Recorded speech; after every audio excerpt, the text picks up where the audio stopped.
audio's working and everything's working, and I'm very excited to hear all that. Good That's good morning, stuff. Atan. How are you? I'm doing pretty well. How are you doing? Good. The busiest man in show business? Is that the title you're going for? James Brown's no longer with us, so you're going for it? I've been a little busy. I've been a little busy. Been a Um, lot going on. you think? you think?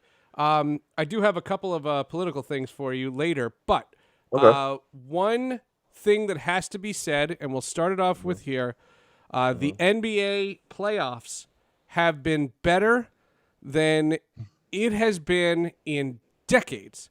And yes, you've had great series. Don't get me wrong. But the majority of NBA playoff games, the favorites win. They are very anticlimactic. And whether it is the bubble, and there have been talk about the on-court product with crisp, entertaining play, night in, night out, great performances, less injuries, all in the bubble. Okay. Why am I smiling, Seth? No, No, no, no. I just asked you a question. Why am I smiling? because it pains me to say that.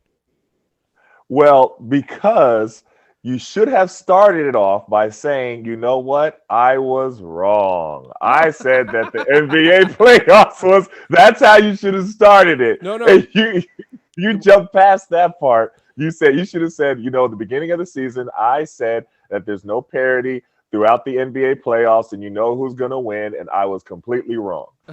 Yeah, that's that because you know me so well. That happens often. That's the way it should have But started. but you heard what I said. They are going against tradition.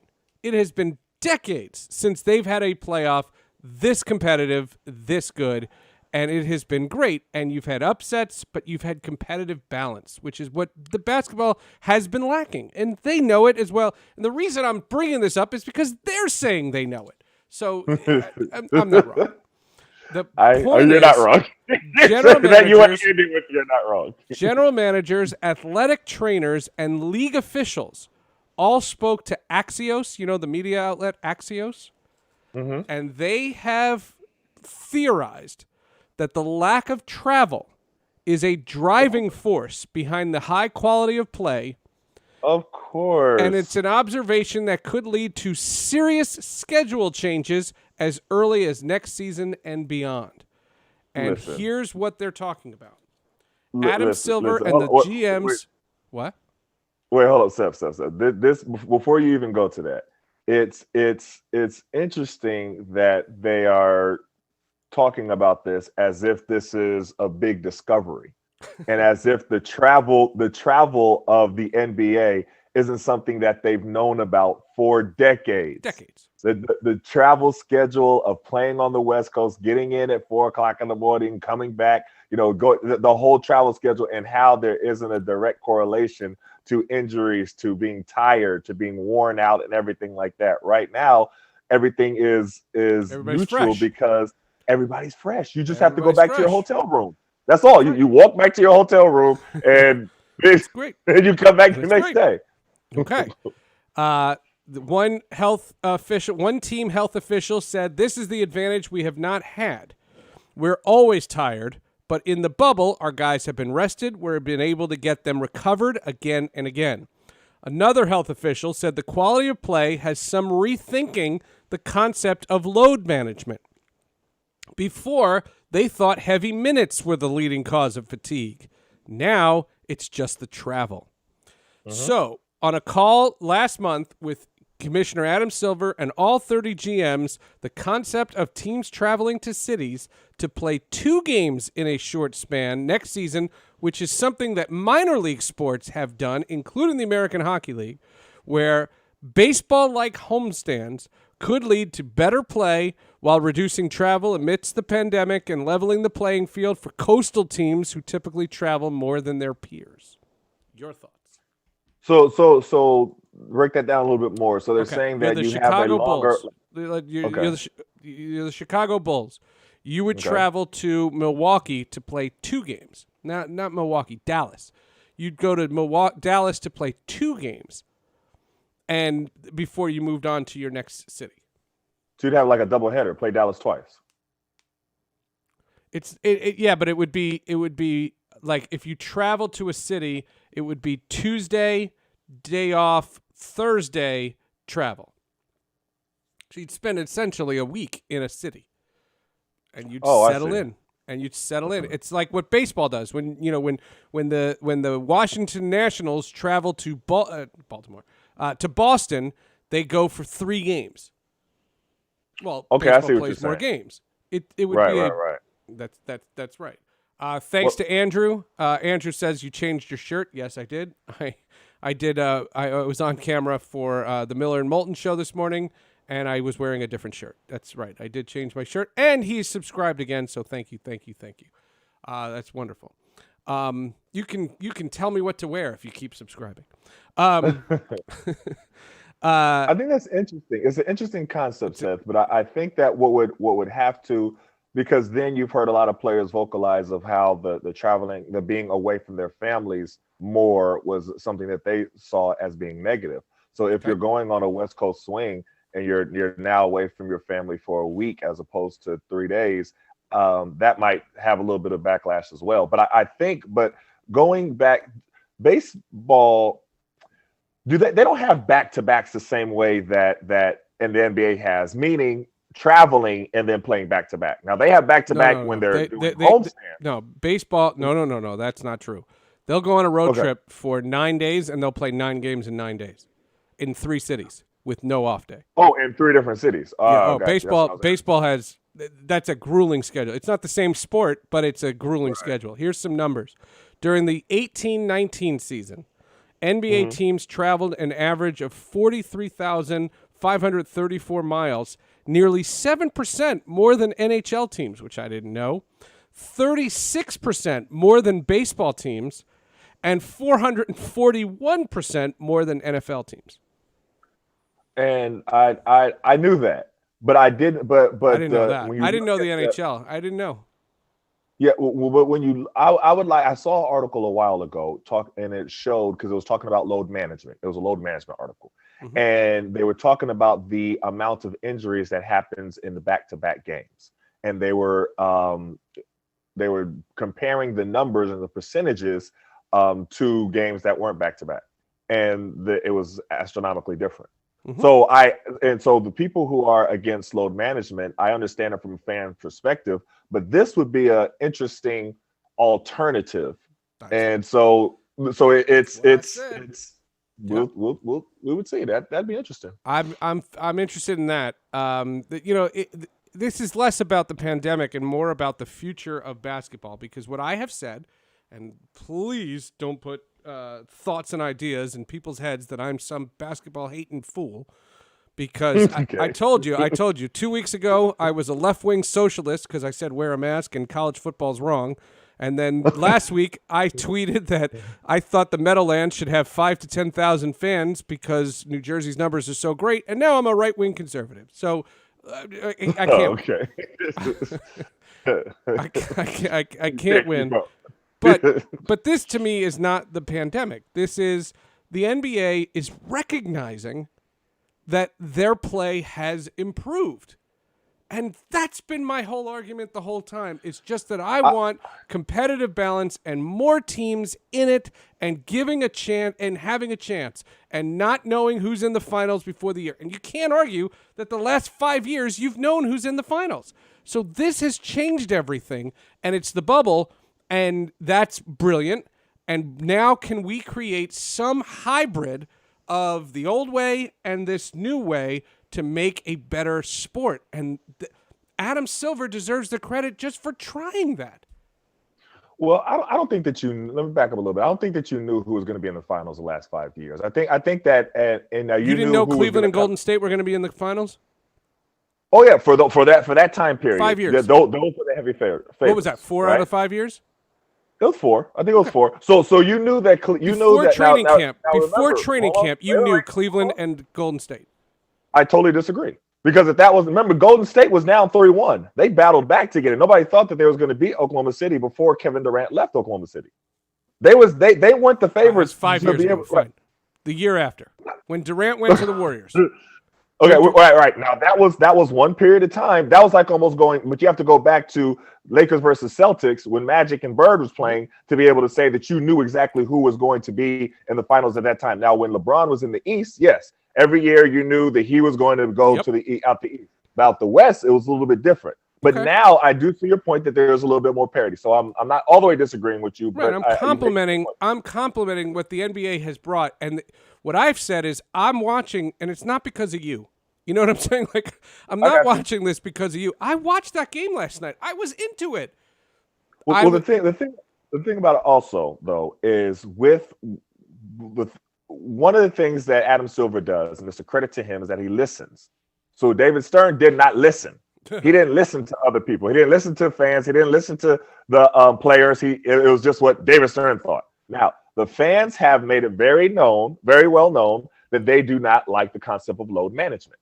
Right. So since that point, Adam Silver has been trying to figure out a way to shift from load management. And that's directly from him listening to the fans. So I think there's a lot of different variables that are going into why the NBA because first of all, anybody with eyes can see that it's a different product when, guys don't look tired, even with the lackluster effort of the Lakers last night, even with that. But I don't think that was due to them being tired. I think they just took their foot off the gas. Up 2 games to nothing, right? Right, 2 games to nothing. But you could tell the Nuggets were hungry, right? Oh, all the way hungry. And they had a whole different mentality. But when you can see from the start of the game, you're like, uh-oh. Not talking about last night, just talking about, say, on a regular NBA season, especially when there's a back-to-back, especially after All-Star break, especially on the certain times, you start the game and it feels like a low-energy game, that the guys are playing and look tired. Yep. You can see it very obviously. And so the product looks different now, where you see everybody's kind of looking fresh. Everybody looks like they're, you know what I mean? It looks great. I agree. It looks great. It really has been remarkable. And, to that end, we're in this weird time in sports where we have the final week of the baseball season. This is the final week of the baseball season, and we're talking about the NBA Finals. And it's all backwards. The NHL Finals have been going on. They're 1-1 going into tonight, and that's pretty darn cool. Let's get a 6 or a 7 game series. I can say the sentence out loud, and it feels very weird. The Tampa Bay Dallas Stanley Cup Final, Tampa Bay versus Dallas in Edmonton, Alberta, just sounds weird. It just sounds weird.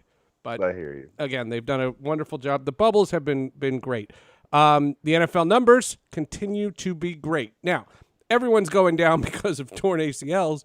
Right. Nick Bosa, Saquon Barkley, some stud players are all going down with these major injuries, and that's something the NFL has. That's an NFL situation. Right.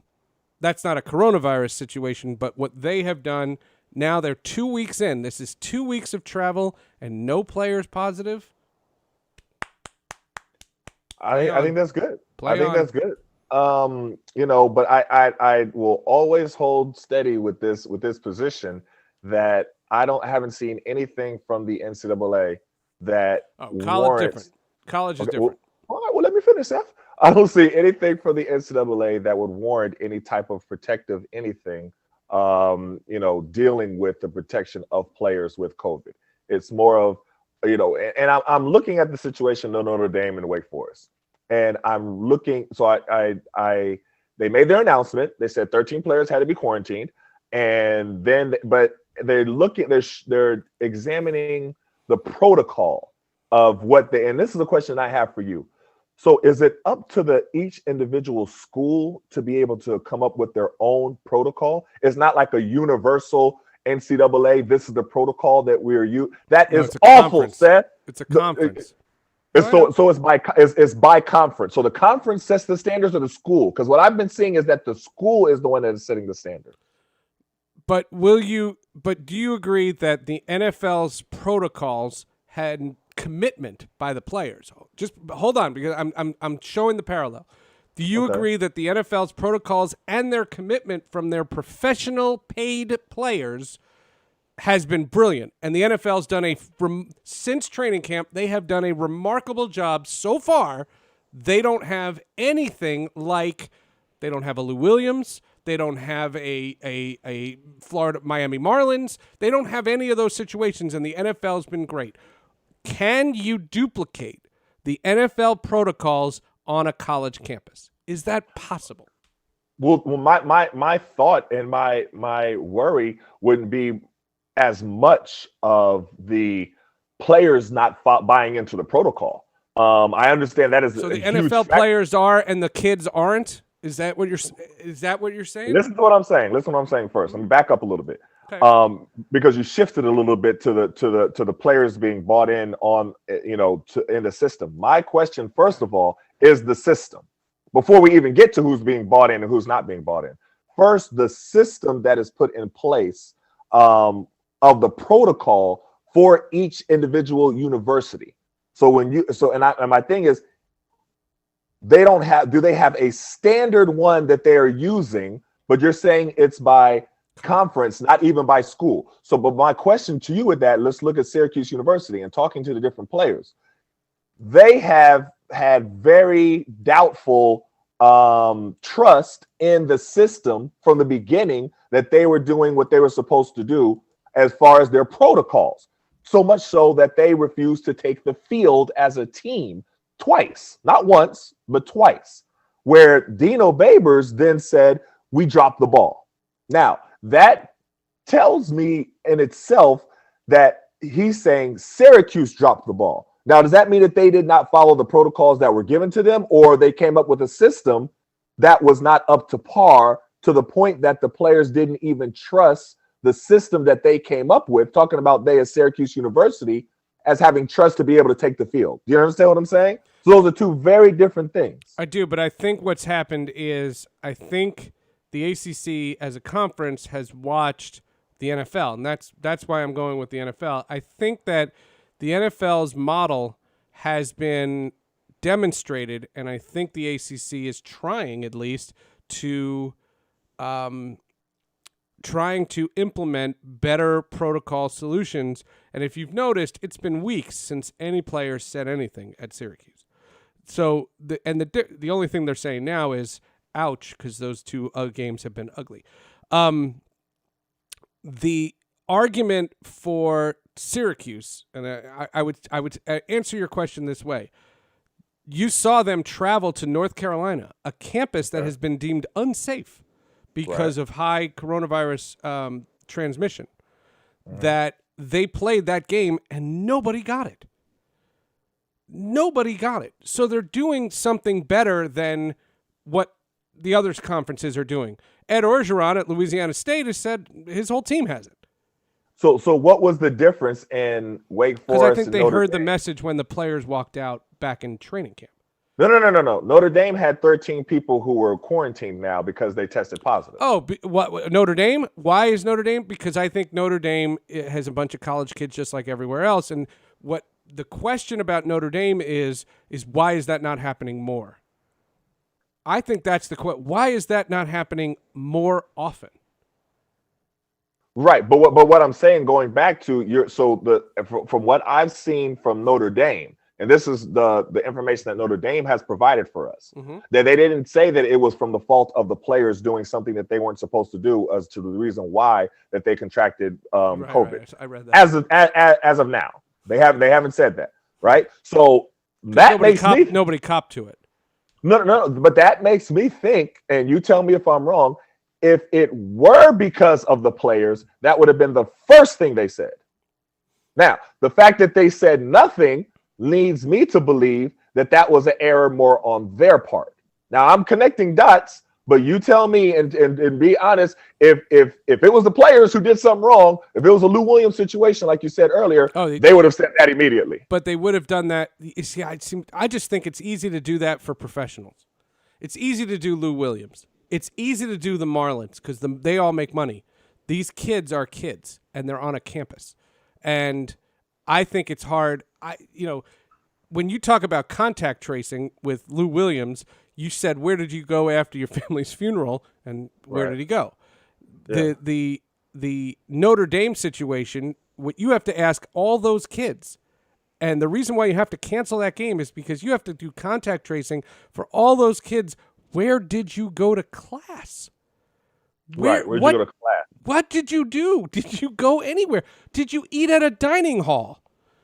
It's not just we assume that the Notre Dame players were out partying.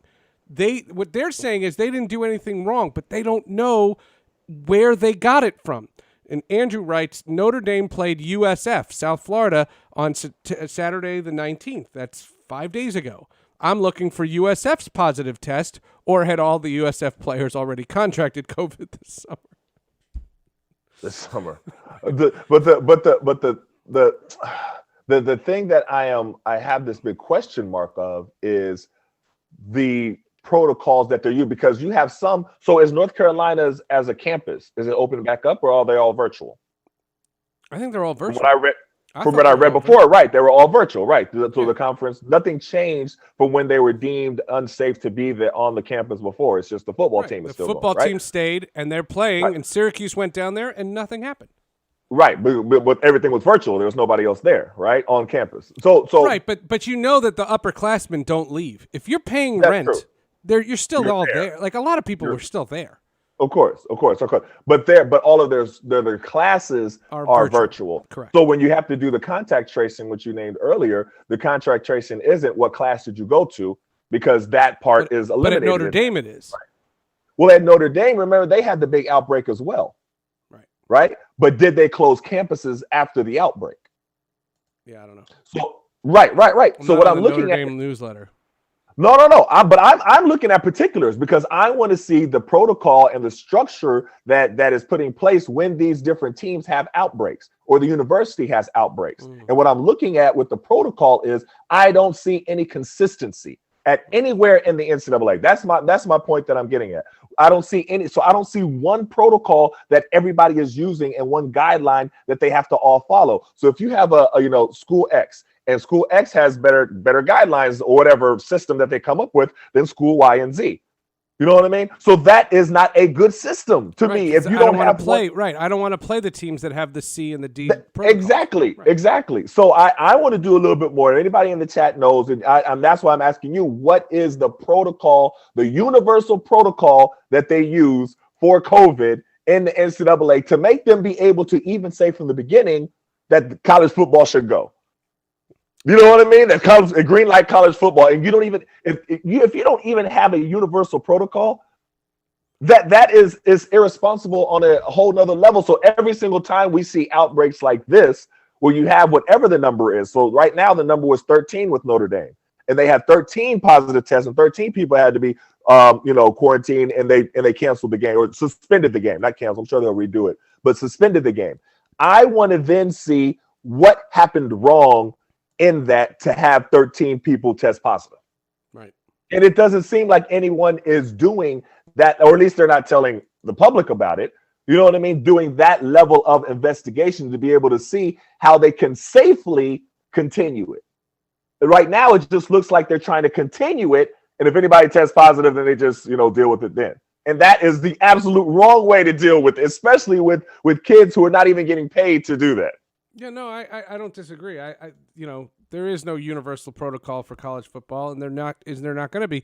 And you saw the politics. The Big Ten is not coming back because of safety.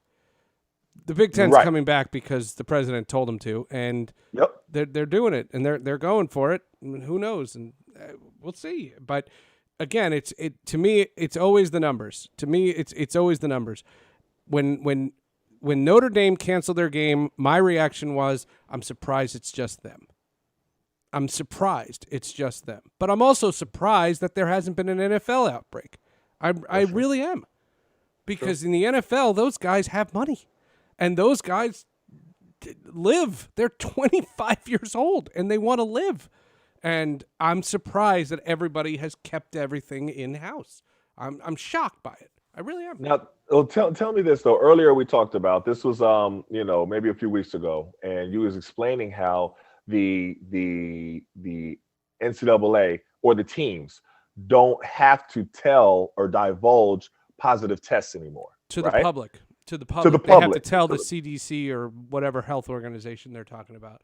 But So are there in theory then teams that have outbreaks, but we just haven't heard of them? I don't think so. Why?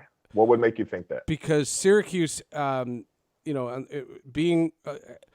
adjunct professor, you get these emails that are in house, that are not public consumption, and Okay. everything has been about the numbers, and they have that tracker, and the grad students have all been working on the tracker, and right now the tracker's at 10, and I checked it on what's today, Wednesday, Monday. On Monday it was 10. I didn't check it this morning, but the and I have it bookmarked.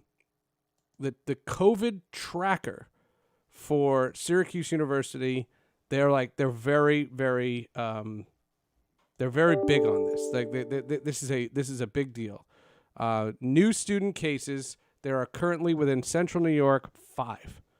Current active cases within Central New York 31. Students currently in quarantine 105. Positive tests within a 14-day period from September 12th to September 25th, 34. Total tests administered on campus, 44,647. So there's 105 kids in quarantine. And this is the part that doesn't add up to me. So the an article came out in the New York Times yesterday.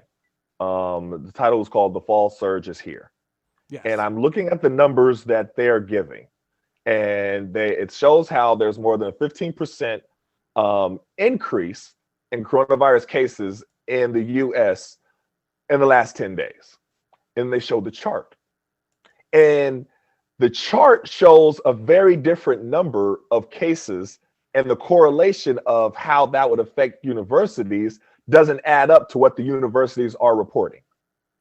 It does not add up to me. It just doesn't. The numbers aren't adding up. Even the numbers of in the different cities sometimes are not adding up to the national numbers of what you're seeing right here by the CDC. So something's not right, Seth. I don't know what. I'm just saying somebody's not telling the truth. Somebody's not reporting factual numbers here. Somebody, I don't know who. I said I don't know to which one of my side. students on Monday, I said, SUNY Oswego has 225 cases, and they shut down. SUNY Oswego is 25 minutes from Syracuse, and it's a lot smaller. They shut down. They said they 225 cases. So I said to one of my students, I said, how, what's going on? And they said, the people that I talk to, the way this works, and this is a very difficult thing. Think about upper class, and Okay. you have your bubble, and this is what my students have said. You have your bubble in that. Your bubble is your roommate, housemate, and a select group of mutual friends. So let's say that group is 10, right? This is how college kids are doing it. And they're saying that they are doing their thing, but only within their bubble. They're not going out. And what I have said is, you live on a street, and I'm not giving their addresses, but they live on a street, and you know the streets, and I know the streets. And down the street, there's a house party. Okay. You go down Walnut, and there's a frat house party. Okay.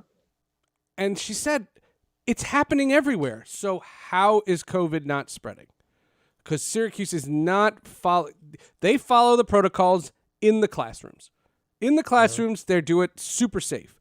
And they do it on the level of what I've noticed from NFL and doctor's offices. Have you gone to a doctor's office during this time? I have to soon, so I will be going soon. It's incredibly safe. I mean, Right. incredibly safe. And Right. my kids yesterday got their flu shots, and they went to the thing, and they had temperature checks and washing hands and stand over here, and Everything only one else. person in the Right. line. And I mean, it's Right. very well done. And that's how college campuses are doing the classrooms. The classrooms. Now, It's outside of the dorms, classrooms. the frat houses, the Right. off-campus housing. I don't know how they're Right. doing it. And that's where, if you're going to have the athletes be part of the community, then I think they're at great risk. Of course. So that goes back to my question. How is it that SUNY Oswego has the number that they have, but Syracuse, which is very close in proximity, And doesn't 5 times have the size. than 5 times the size. I ain't saying somebody's lying. I'm saying that something's not adding up. I don't know. That's it. That's all I got. I'm not accusing anyone of anything. I'm just saying something's not adding up. I don't know. I don't know. I don't know. All I right. don't know. All I right. don't know. All I don't right. know. I don't know. I don't know. They're trying. They're trying. You know, and you and I have not talked about baseball's decision to go to their bubble, and help me out if you can come up with a better word than the word that I can use to describe this, which to me sounds tone deaf. And tone deaf has a really negative connotation in this current climate. The word tone deaf doesn't come off like a very positive word. It's not meant to be a positive word. But baseball did two things that I thought were tone deaf. That's the only way I know how to describe it. The first one is they created their bubbles. So they put the National League in American League parks and the American League in National League parks so nobody could be in their home parks. Got it? Okay. And what they decided was they put the National League in Texas and Houston. Okay. I get it. Houston is near hurricanes, but okay. I get it. The American League playoffs are in Dodger Stadium in Los Angeles and San Diego. Which, by the way, San Diego without the fans is pointless. The best thing in San Diego is the fans. I'm sorry. Without the fans there, there's nothing to see. And I don't care how good the Padres are. The wildfires are still burning. Right. And the air quality in Los Angeles is awful. So tell me something other than the word tone deaf. Why baseball is putting those again, it's bubbles. You're isolating. Why are they in Los Angeles? Other than they just wanted to help the Dodger owner? That's the only thing that you can come up with because there's no logical reason why with all that going on. With You all have those factors, Miami, why Atlanta. Yeah, Miami, Atlanta, Tampa, Milwaukee has a dome. You have all places you can go. What are you doing in Los Angeles? I agree. That was tone deaf. I agree. And the other one, and I might have brought this up to you, is baseball took a $50 million payment from the networks to add a round of the playoffs. To add a round of the playoffs. So there's an extra round now where it's a 3-game series and it's stupid as all get out. And baseball now has said that the off day, the traditional off day between games 2 and 3 of the World Series and 5 and 6 of the World Series, which are usually the travel days, they're taking those days out. So now the World Series is going to be in 7 days. Okay. And that changes now every team and how they set up their pitching. Because instead of having a guy on 3 days rest starting games 1 and 5, he now has to start 1 and 6. And that's a big stinking difference. That's a very big difference. Now, your question is, well, why are you doing it? And here's my theory. The only theory I have is that Fox Television has said to them, we want you to be done. We have programming that we're planning in November, including college football and the NFL, and we want you to be done and get done. And baseball, because they're tone deaf, said, okay, we'll do whatever you want. And now you're compromising the constitution of your World Series because Family Guy has to go on the air? I'm sorry, I don't see the correlation. And what I would love baseball to have done is said, we're keeping those days because we respect how pitching rotations work. And they didn't do that. Because baseball just takes it on the chin. And they're a bunch of mice. I don't understand. You're putting your playoffs in Los Angeles and you're compromising your World Series for television? Wrong. Well, if that's what they were paid. I mean, it sucks because people are not, every league is different. So some leagues do things for the best product. And some leagues do things to be able to, like we talked about Adam Silver before, listening to the fans and trying to make adjustments to be able to listen to the players and everything like that. Not everyone does that. If they have a TV contract and the TV contract says this, then they do what the TV contract says. And if that person, in this case, Fox Sports, right, wants them to be able to get it over with so they can do whatever else they want because they have something, whatever the reason is, then that's what they go with. It's unfortunate, but that's the way it works, yeah. Well, I just think you can. It sucks. It sucks. What I'd like Manfred to say is, all right, we'll do the extra round, and but I'd love for Manfred to come out and say, we wanted to be in Dodger Stadium, but you know what? Milwaukee is safer right now. Miller Park is a no. They're not worried about safer. Then they're what not are you going to say. He's not going to say bubbles that. for? Then do it in your home parks. That's true. But they're not going to make us. You tell me. Manfred a little bit. Following him a little bit more than I am. Do you think that he's going to make a decision? Yeah, you tell me.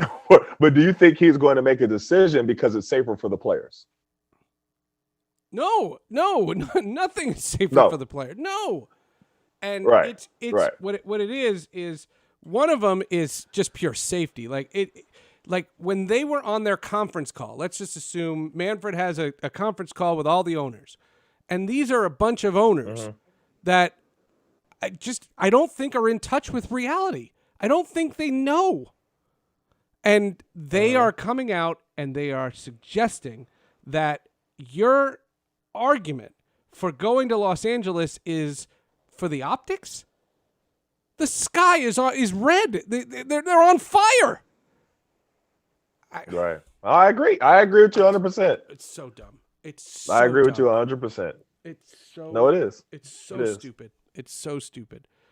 All right. I agree. Hey, I got two questions I want to ask you real quick. Okay. Two questions. No, number one, were you big into wrestling when you were younger? No. Like, did you watch like Hulk Hogan and all? You did not. Okay, all right. Well, I'll mention it quickly because I was, WWE Hall serious? of Famer, wait. Road Warrior. Yeah. No. Wait. Hold on, because I got to say it because he just passed away at 60. Yeah. I see. And that was like but I was big on wrestling when I had the little action figures, everything. though. I was big on it. So the Road Warriors was someone that I really liked, you know what I mean? Animal and Hawk and the whole thing, and that I love. So just wanted to mention that he passed away. And that, sad to hear. Only 60 years old. It is sad, but did when I told you about the Twitch Sports plan that's launching in October? Oh yeah, you did. Yeah, right. Wednesdays is a wrestling day. Why are you not doing a wrestling show on on that day? You could do a wrestling show. I was into it when I was young. No, I was into it when I was young. I'm not into it anymore. No, I can't say nothing about it now. But when I was young, I was all the way into it. But now I got nothing. All right. So are you into MMA or that type of fighting, Ultimate Fighting, UFC, any of that? No, Cobra Kai. Okay. Cobra Kai, so then you didn't. That's all. Cobra Kai. So you didn't see Covington fight? Okay. No. All right. Cool. All right. Well, I didn't see. Okay. Well, there's a big fight this weekend, Covington. It's coming up this weekend. Okay. It's coming up. It was last weekend. It was last weekend. Oh, so it happened. Yes. It was after. Yeah. So afterwards, he said, he had the whole fake call from Trump while he was talking about. You didn't see any of that? No. That was big. That just happened last weekend. No. Okay. Trump called him in the middle of the press conference, and he's talking about. And it was interesting because he said, I'd like to dedicate this to our troops and our policemen, not like these fake woke athletes like LeBron James. Everybody was like, "Whoa, where did that come from?" Oh, and it was sarcasm. You missed all of this? No, it was. No, he was dead serious. Oh no, really? No, 100% serious. Oh, and then afterwards, Trump called him in the middle of the press conferences and said, "Hey, I'd like to congratulate you on your win. You're a great American. God. You're all of that stuff." Oh, God. Oh, you missed all that? No, it was very interesting. Okay, no, I didn't see any of all this. Right, I saw it's funny that everything's political these days, and I will preface what I'm about to say because I believe we have new people watching this morning because we don't usually do morning shows. Okay. And I will Right. preface this by saying I am in the middle, and this is not a political statement. Donald Trump. You have to give that disclaimer? I have to give it every time. Donald Trump mocked Okay. MSNBC anchor Ali Velshi for the moment when he was struck by a rubber bullet while covering protests in June, and told a rally crowd that it was a beautiful sight when police targeted an unidentified reporter, we had his friend on, and threw him aside like he was a bag of popcorn. Yep. That's what he said. That's offensive as a journalist. And I mean, it should be. That's disgusting. There should be. And the did you see the rally that he had did you see the actual video of him saying that? Yeah. It was packed with people. Nobody had a mask on. Nobody. I was like, wow. Packed. But then let me ask you this, and also the people in the chat room. Let me ask you this. Even if you didn't think that it was directly correlated to coronavirus, you wearing a mask or not, if there was any chance, what would be the harm in wearing one? Like that's the one I like. How would it hurt if you didn't wear one? How hard is it? Right. That's my question. How hard is it? How hard is it? Did you see the NFL coaches getting fined for not wearing masks? That's no I was joke. like, wow, that was a lot. Vic That was Fangio, a lot of fines. Kyle Shanahan, and one of the other coaches. Three of them. Pete Carroll. Yeah, Pete Carroll. Pete Carroll. For 200. That's serious. Hey man, these sports. So where does that money go? It seriously. Yeah.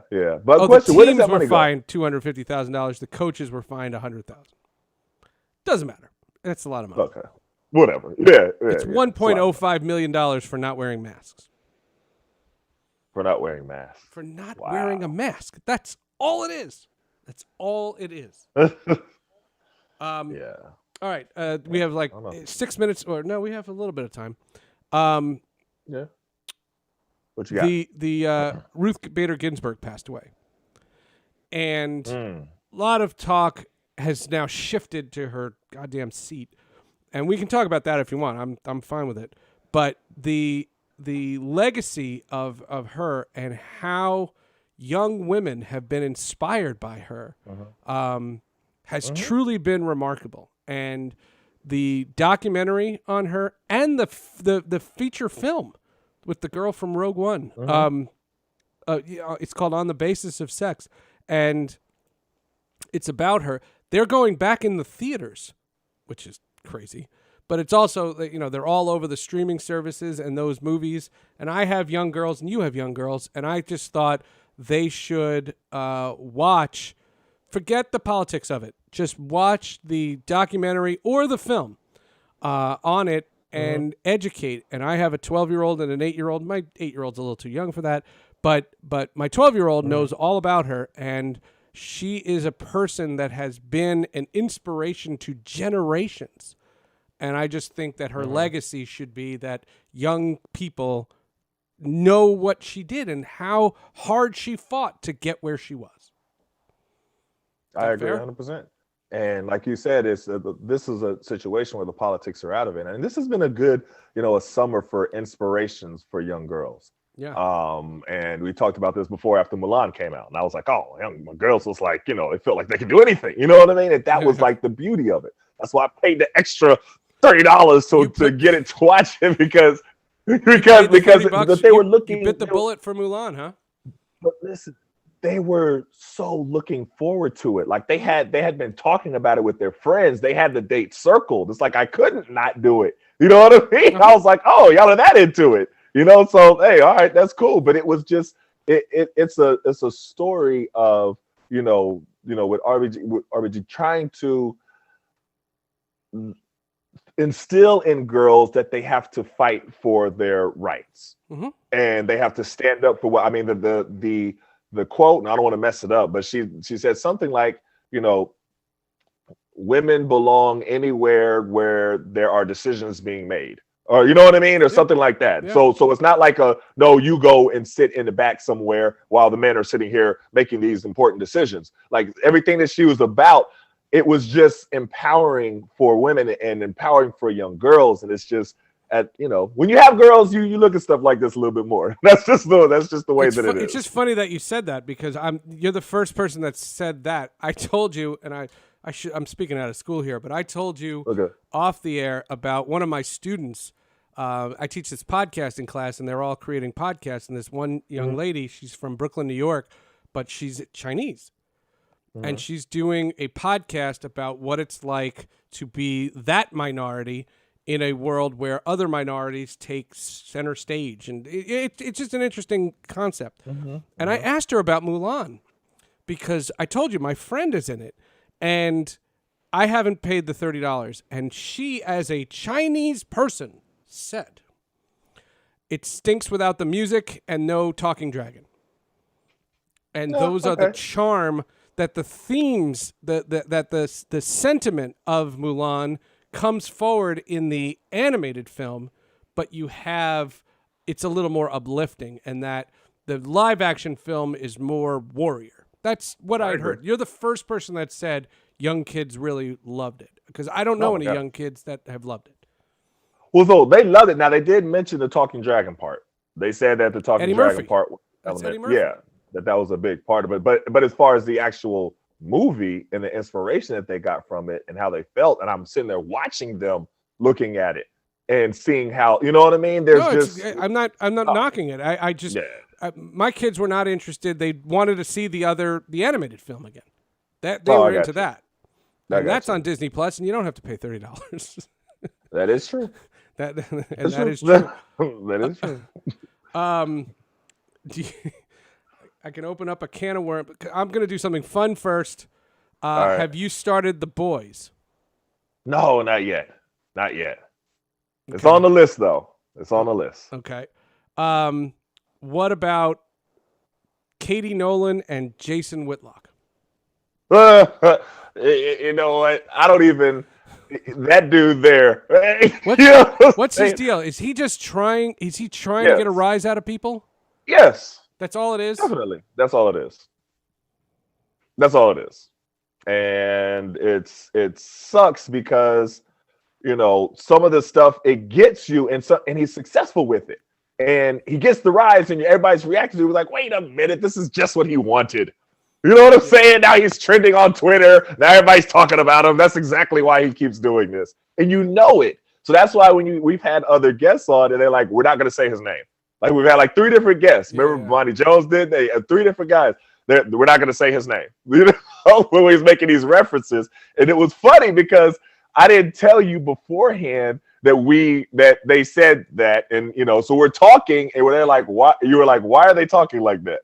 Like, why are they not saying? Why are they talking around? What's going on here?" Yeah. But that's the exact reason why. Speaking of inspiring girls, Supergirl is announced that their final season, the next season, is going to be their final season, and the Maid of Might is going to hang up her cape, and she is the great Melissa Benoist.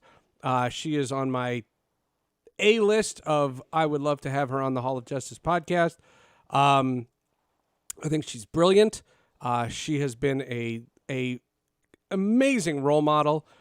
She has spoken out on social issues. She's spoken up on women's issues. She has used her platform correctly. She's brilliant, and that show has been an inspiration for so many girls, where the lead superhero character has the big S, but it's not Superman. And they have announced that they're going to do 20 episodes for their final season, which was more than they were originally planning, but they're going to have a big, massive finale. And who knows when it's going to come out, because it'll probably come out in 2025 because of these production problems. But kudos to Melissa Benoist and the cast of Supergirl. They are announcing that this is their final year, and I will support them 100%. Supergirl was great. They've tackled a lot of issues on that show. It's very comic book, superhero friendly. I've been very critical of it because, I just think sometimes they try to rip from the headlines, and it doesn't make sense in a comic book world, but that's okay. But again, kudos to her, and that was announced yesterday. So Good stuff. Good stuff.